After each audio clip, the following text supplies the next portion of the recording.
Francisco Mazan. A palestra vai versar sobre o livro No Mundo Maior, de André Luiz, que é o 4º livro da série. Porém, antes de nós entrarmos nos assuntos que vamos tentar trazer aqui, vamos elevar nosso pensamento a Deus, trazer o nosso coração para um lugar de quietude e, quem sabe, encontrar aqui dentro de nós um cantinho de asserenamento, de paz, de boa vontade, onde sejamos capazes de acessar aquela chama divina, acessar aquela fé, aquela condição de sintonia necessárias para que nós possamos nos conectar com os irmãos que trabalham em prol do bem, com os corações que muito amam, com as falanges de luz, com a Mãe Santíssima, com o Mestre Jesus. Deixar que essas vibrações possam nesse instante alcançar o seu lar, aquelas pessoas que podem não estar assistindo com você, mas que precisam de ajuda, que precisam de amparo. E que nesse sentido, nossa intenção agora seja visualizar uma fresta de luz se abrindo e adentrando nossos lares, rogando tudo aquilo de melhor que o Pai Celestial seja capaz de nos oferecer nesse instante. E trazendo o nosso coração para um eixo de entrega, de boa vontade, de apacentamento. Que nós consigamos, juntos, eu e vocês, aqui vibrarmos nesse encontro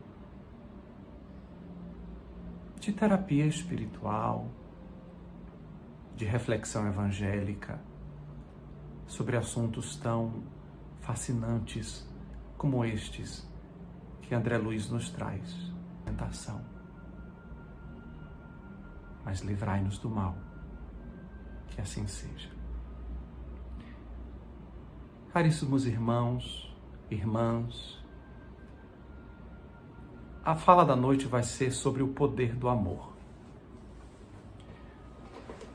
No livro de André Luiz, que é um livro que conta as experiências de intercâmbio que ele vai fazendo em seu aprendizado ao chegar no plano sutil, André Luiz nos traz algumas narrativas importantes. E nesse caso, no livro No Mundo Maior, o livro vai tratar de uma série de socorros, de ajudas e de auxílios para pessoas que estão sofrendo processos, seja de desenlace, processos obsessivos. E o fato é que nosso querido André Luiz relata que existia uma situação de um homem com um pouco mais de 50 anos, chamado Pedro, que na sua mocidade acaba cometendo um homicídio. Ele havia sido criado por uma pessoa, por um homem, e esse homem cuidou dele, o educou e de alguma maneira trouxe para ele também valores e, ao mesmo tempo, ele trabalhou muito desde criança, desde quando acolhido por essa família. E ao se tornar um jovem adulto, ele experimenta a ideia de querer cobrar desse senhor que o criou todo um retroativo financeiro que justificasse o empenho que ele teve, na dedicação que ele ofertou para trabalhar ao longo dessa vida com esse pai adotivo. E o pai adotivo não aceita pagar nenhum centavo. Entende que criou ele, que cuidou dele e que não vai fazer nada daquilo. Então ele se enfurece e acaba retirando a vida desse pai e arruma as coisas de uma forma, né? Retira do cofre. Ele, a essa altura, ele era uma pessoa de confiança desse pai adotivo. Ele retira aquela quantia que ele achava que era justa para o que ele estava requerendo para ele, em termos de ressarcimento pelos serviços prestados, e deixa o restante lá, e o crime nunca é descoberto. Só que ele carrega consigo essa culpa de ter retirado a vida de alguém. E a pessoa que desencarna pelas mãos dele passa a se tornar o seu obsessor. E ao longo da vida ele vai se casar e vai ter alguns filhos, muito tomado por esses processos de culpa. Esse rapaz tenta de todas as formas se tornar um bom pai, um pai responsável, e constrói uma família amorosa. Porém, o obsessor, tomado pelo assédio de vingança, tomado pelo desejo de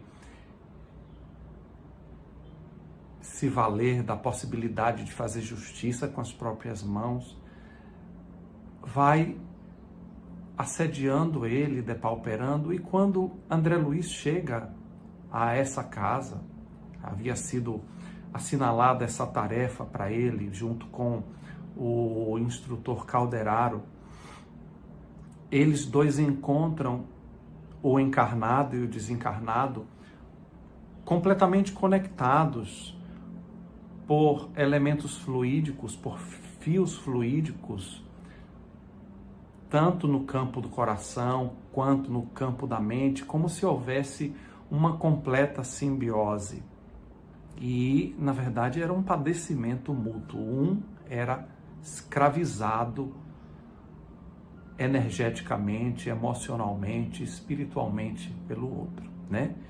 E a primeira parte do trabalho que André Luiz e Calderaro vão fazer é o de observação, e Calderaro orienta André Luiz a entender como aquilo tem se processado, como existe aquela incidência tão potente desses fluidos que se interligam num processo obsessivo, para poder compreender também como eles vão começar a fazer um processo de liberação para construir espaço e condições para que esses irmãos possam ser auxiliados de alguma forma. Então, após essa observação mais aprofundada,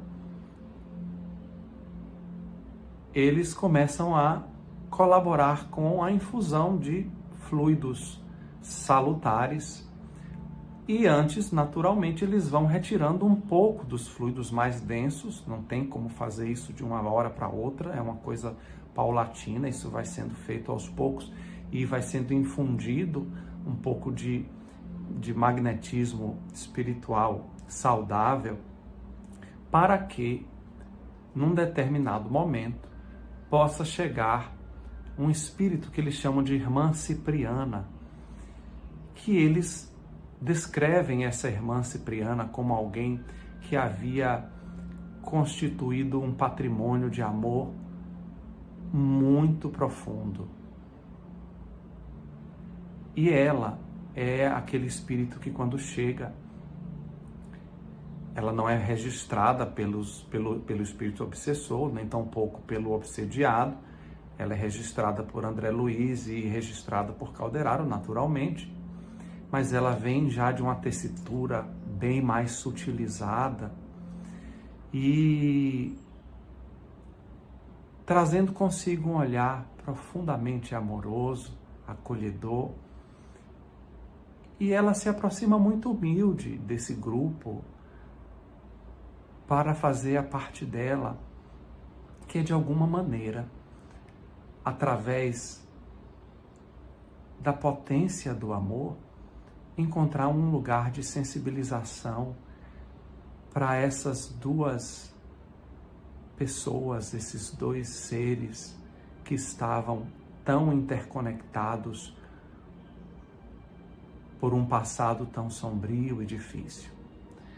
E aqui começa uma questão para nós podermos pensar e que é levantada no livro de uma forma bem contextualizada e bem interessante, que é: o conhecimento suplanta o amor? Às vezes, a gente estuda muito, a gente lê muito, a gente pode falar muito bem, a gente pode expressar ideias com uma clareza muito grande, né? Ter muitos diplomas e muitos títulos, e necessariamente isso não significa que a gente seja capaz de sensibilizar alguém com todo esse conhecimento. Isso é uma ponderação que Calderaro faz a André Luiz, de que o conhecimento não é substituído, não é substituível pelo elemento do amor, que ele tem o seu lugar, que ele tem uma importância, mas que há coisas que somente o amor é capaz de realizar. E a nossa irmã Cipriana se aproxima dos dois irmãos sofredores, o obsessor e o obsediado, e inicialmente ela vai fazer o que nós todos devemos fazer todo o tempo, que é sintonizar. E através da oração ela começa a concentrar uma condição muito mais propícia, e ela começa a resplandecer de energias espirituais que fluem de seu coração, de sua mente, e ela vai se tornando ainda mais bela com toda aquela sintonia de oração. E ela se aproxima daqueles irmãos em sofrimento e começa a emanar para eles essa vibração amorosa. E naturalmente, na medida em que esse magnetismo benéfico e superior vai afetando e contagiando de alguma maneira esses irmãos em sofrimento, de alguma forma eles vão cedendo e ela consegue se aproximar inicialmente do obsediado, que está fora do corpo a essa altura, e imagina que está vendo a Mãe Santíssima e se coloca prostrado aos seus pés e pedindo muito perdão e falando daquele tamanho de misericórdia. E depois que ela acolhe ele, o outro ainda se mantendo impassível, porque o outro estava no lugar de vítima, né? Foi a pessoa que sofreu a grande injúria de perder a sua vida pelas mãos do outro, então se sentia no direito de vingança, se sentia no direito de fazer justiça. Então ela solicita que André Luiz e o instrutor que está com ele encaminhem os dois para um outro ambiente, que é o ambiente da casa dessa pessoa que está sendo obsediada, né? E ela pondera com esse obsessor sobre essa família que ele construiu, sobre a falibilidade humana, sobre o quanto que ele tentou trazer valores diferentes daqueles que em algum momento da vida dele direcionaram ele para escolhas infelizes, e que o velho Pedro, que era o nome dele, se transforma num novo Pedro, pelo menos tenta fazer um movimento de transformação, e, de alguma maneira, sem julgar, ela traz ele para um sentimento e para uma compreensão de que a vitimização não coloca nenhum de nós num lugar melhor,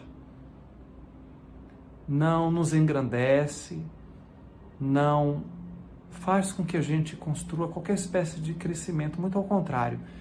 A vitimização vai amarrar a gente junto àquilo ou àquele que a gente julga que é o nosso algoz, que foi o nosso algoz, e a gente fica aprisionado, jungido àquela situação, muitas vezes ruminando ideias e pensamentos, não necessariamente de vingança muitas vezes, mas no caso aqui da história sim, por muitos anos, até que ele, por força de todo esse cuidado amoroso de acolhimento que ela traz, mas também algo que é fundamental, que é o fato dela dizer, olha, eu também, meu irmão, eu também perdi muita coisa.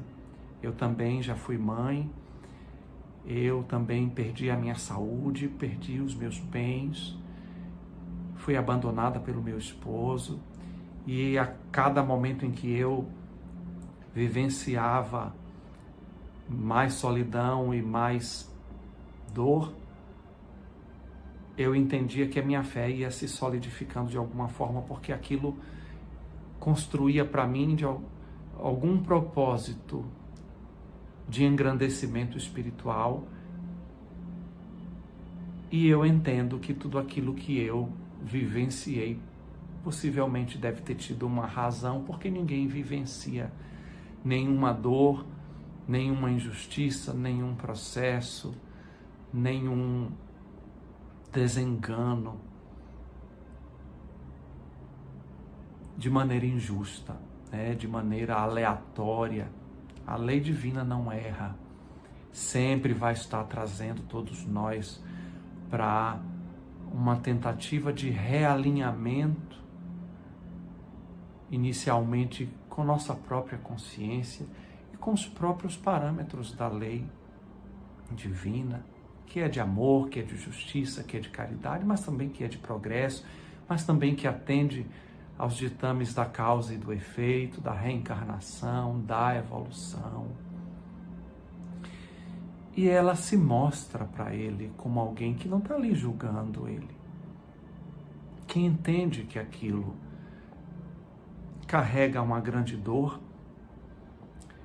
mas que ela deixa a ele a liberdade de escolher o caminho que ele quer.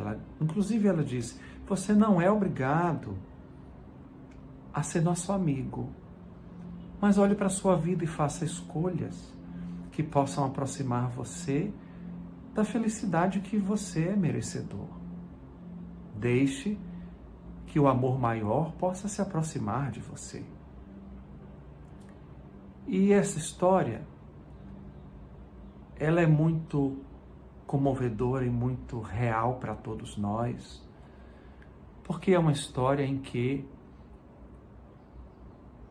o poder desse amor, dessa capacidade de acolhimento, dessa condição de humildade, de se colocar nos sapatos do outro, mas ao mesmo tempo de se aproximar sem nenhum julgamento, trazendo aqui, no caso de nossa irmã Cipriana, uma bagagem de um amor muito grande, vivenciado e construído provavelmente em diversas experiências de superação, de construção e consolidação de fé e, sobretudo, de serviço. Esse potencial amoroso, ele é transformador. Ele é exatamente o que sensibiliza. E é um elemento extremamente comovedor e para nós completamente atual, pensar nas ideias que envolvem vítimas e algozes, justiceiros e injustiçados, obsediados e obsessores, ofensores e ofendidos. E no fim das contas é disso que se trata a nossa história. Eu acredito que todos nós aqui carregamos algumas coisas para contar a esse respeito, né? Muitas vezes nos sentimos injustiçados, muitas vezes nos sentimos ofendidos, não nos sentimos vistos, ou fomos negligenciados, ou não recebemos aquele tratamento adequado. Muitas vezes nossa mágoa é com a própria vida, como se a vida fosse uma entidade que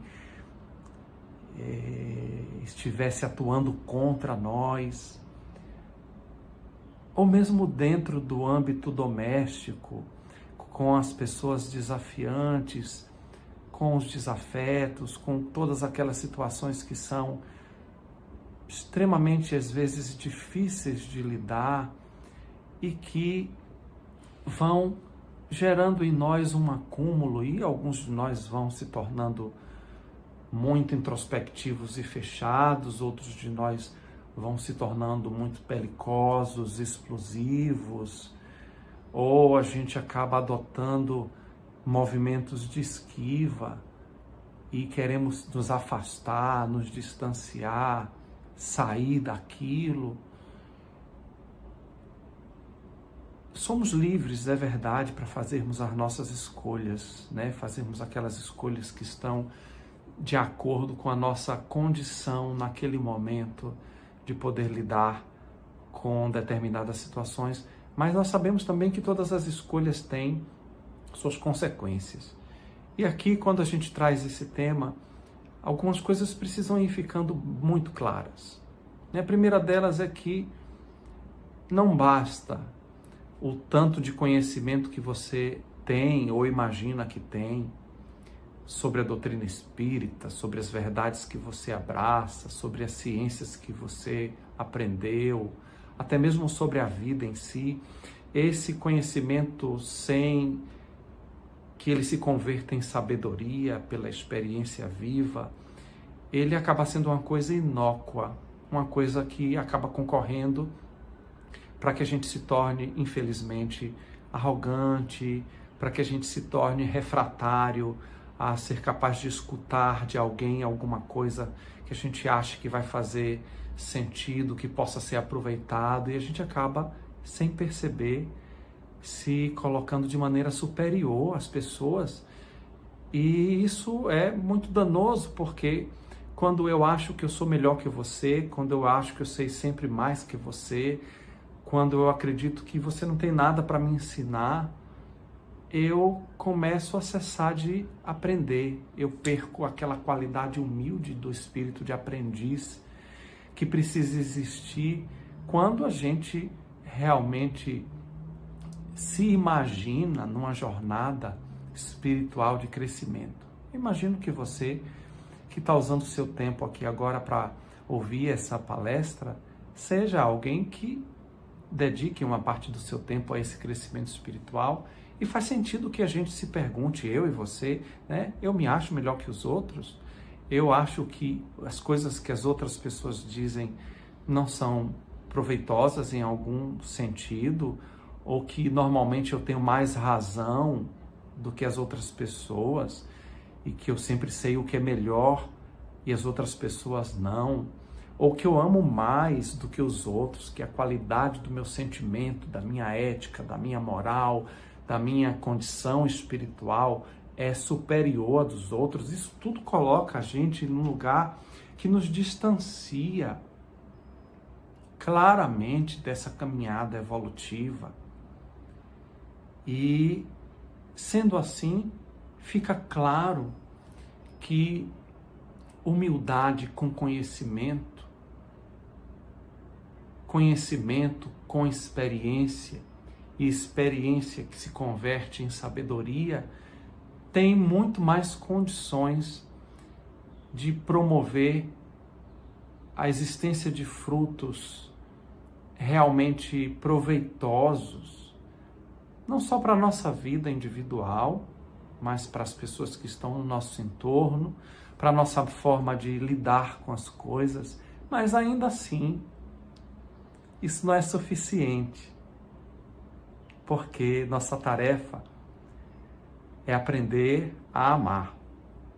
E note que, na narrativa do livro, a aproximação da irmã Cipriana, que é um espírito superior em relação a todos os outros que ali estão, é uma aproximação plena de humildade, de amorosidade e, sobretudo, de compaixão. Ninguém que queira realmente ajudar alguém, ninguém que queira realmente fazer um processo transformador, colaborar consigo mesmo numa caminhada de evolução genuína, vai deixar de prestar atenção na necessidade de alguns elementos aqui fundamentais, né? O primeiro deles é a capacidade de sintonizar com aquilo que conecta você às instâncias mais sagradas que você possa possuir, ao Deus interno, aos bons espíritos. Então, cada um tem o seu jeito de fazer essas conexões. Mas o fato é que a sintonia e assim também a oração envolve muito e muito profundamente onde o seu coração está, onde o meu coração está. Então, quando nós dizemos que vamos orar, quando nós dizemos que vamos sintonizar, onde está nosso coração?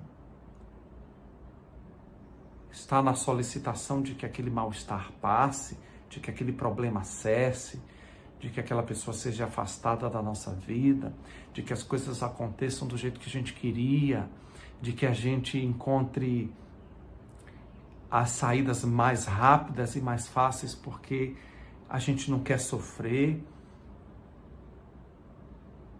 Ou a gente está disposto, de fato, a estabelecer um canal de comunicação com o divino, com o sagrado, com o mais profundo? E normalmente, queridos amigos, essas situações verdadeiras de sintonia e de oração são as mais simples. Então aqui, com esse pensamento, eu me despeço de vocês. E eu hoje gostaria de finalizar a nossa conversa com uma oração que eu gosto muito, que foi uma oração atribuída a Francisco de Assis. E ela diz assim: Senhor, no silêncio deste momento, venho pedir-te a paz, a sabedoria e a força.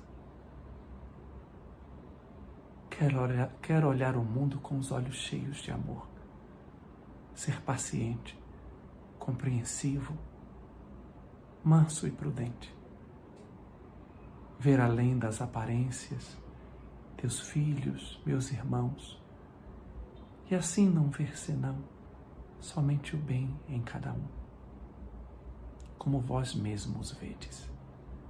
Fecha meus ouvidos a toda calúnia, guarda minha língua de toda maldade, que só de bênçãos se encha meu espírito, que eu seja tão bondoso e alegre, que todos quantos se achegarem de mim sintam a tua beleza e a tua presença. Reveste-me com a tua beleza, Senhor, e que doravante eu te revele a todos imensa paz, felicidade imorredora, que a força do amor seja uma escolha para as nossas vidas. Até a próxima.